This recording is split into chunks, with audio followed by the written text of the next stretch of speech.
ఏలూరు జిల్లా కొయ్యలగూడెంలో పోలీసులు దొంగ నోట్ల ముఠాను పట్టుకొని అరెస్ట్ చేశారు. కొయ్యలగూడెం శివారు ప్రధాన్ డాబా వద్ద దొంగ నోట్ల ముఠా ఉందని ముందుగా రాబడిన సమాచారం మేరకు పోలీసులు దాడి చేసి నలుగురిని అదుపులోకి తీసుకున్నారు. వీరు ద్వారకా తిరుమలకు చెందిన ఒక వ్యక్తిని 3 లక్షలు ఇస్తే 14 లక్షలు నకిలీ నోట్లు ఇస్తానని నమ్మించి మోసం చేయడానికి ప్రయత్నిస్తూ పోలీసులకు దొరికిపోయారు. నిందితుల వద్ద నుండి 500 రూపాయలు ముద్ర కలిగిన 13,96,000 రూపాయలు చిల్డ్రన్ కరెన్సీ, ఒక కారు, 4,000 రూపాయల నగదు స్వాధీనం చేసుకున్నారు. కేసు నమోదు చేసి దర్యాప్తు చేస్తున్నామని, ఈ కేసులో మరికొంతమందిని విచారించవలసి ఉన్నదని పోలీసులు తెలిపారు.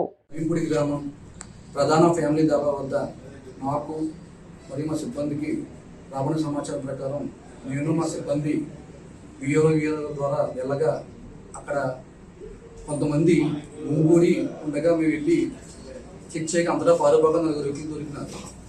ఆ 4 వ్యక్తులు వాళ్ళు ఇచ్చిన స్టేట్మెంట్ ప్రకారం వాళ్ళు ఒక వ్యక్తిని 3 లక్షల రూపాయలు ఇస్తే 14 లక్షల రూపాయలు నకిలీ నోట్లు ఇస్తానని నమ్మించి ఈరోజు దాబా వద్దకు రమ్మనగా అతను వచ్చే సమయానికి నాకు సమాచారం రావడం వల్ల నేను వెళ్ళి రైడ్ చేయగా వాళ్ళ వద్ద 13,92,000 రూపాయలు టాయ్ కరెన్సీ అనగా చిల్డ్రన్స్ బ్యాంక్ ఆఫ్ ఇండియాని సీజ్ చేయడం జరిగింది.